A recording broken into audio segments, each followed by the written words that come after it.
Hi there, Josh Johnson from Hammer the Gods and Atheism 411, here to talk to you about the New Testament.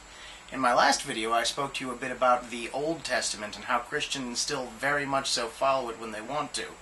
Today it's the New Testament and Jesus. Now many Christians claim that the New Testament is all about Jesus' love and acceptance and forgiveness, but they've never actually read it. If you check out Matthew 10:34 through 37, that's the bit of the Bible where Jesus tells you specifically he doesn't come to bring peace but a sword.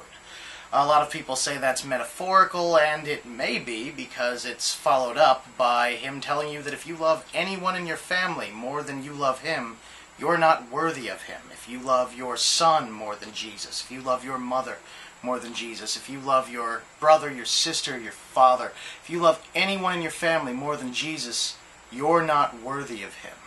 Since one of my future videos is going to be on the topic of familial abandonment of atheists, I won't go much further on that point right now, but it is quite distasteful. Jesus tells you to rip apart your family.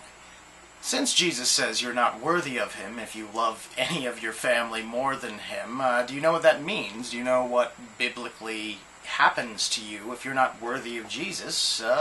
You get sent to hell. Hell being something that didn't exist in the Old Testament. A lot of people think Sheol, which is mentioned in the Old Testament, is actually hell, but biblical scholars agree with me that isn't hell. Hell only came to be in the New Testament, about the same time Jesus did. Jesus also says in two places in just the Gospels that he speaks in parables, which are vague story riddles, to get his points across, specifically because he wants to confuse people so they can't be forgiven. Pretending that the New Testament is all about forgiveness when it introduced us to the concept of hell just doesn't work. Without the New Testament, there wouldn't be children being told that they could think things that would make them guilty of thought crime that would lead to them burning in a lake of fire for all time. That's not a moral teaching, and that came with the New Testament.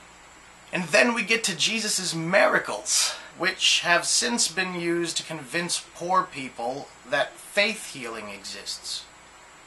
This is when you take someone that has some horrible disease, for the sake of argument, let's say cancer, and tell them that instead of giving all of their money to doctors who might actually give them medicine and operate, they should instead give their money to men of faith, who will sit there and chant at them, occasionally performing mock surgeries with fake blood to make them think that they're being cured of their illness through faith in Jesus. In fact, all that's actually happening is their cancer becomes inoperable and they die. Now, people are going to pop up pretty quickly and tell you that I'm taking things out of context, and they're welcome to say that. They're wrong, but they're welcome to say that. You know how you can tell whether or not I'm telling you the truth? Read the Bible. There is nothing that will make you an atheist faster than reading it cover to cover. I've done that 4 times, and the first time I half believed the shit. If you're under the impression that the New Testament is all sunshine and daffodils, you've been misled. The New Testament of the Bible does contain slightly less human rights atrocities than the Old Testament. Hell, even significantly less. But that's not saying much. If you read the New Testament by itself with a critical eye, you will be offended repeatedly. The Old Testament has a bunch of evil stuff in it, but the New Testament is bad too. You're going to have to read it yourself to see the truth. And the truth is, Jesus' teachings included things like abandon your family, abandon your home, abandon all your possessions to follow me, the Christ. I'm not saying I'm the Christ, despite the hair. And that's only a moral teaching if the world was going to end immediately, and it didn't. People who followed Jesus until he pissed off some people and got nailed to some 2x4s. This is not leadership. Thanks for watching my video.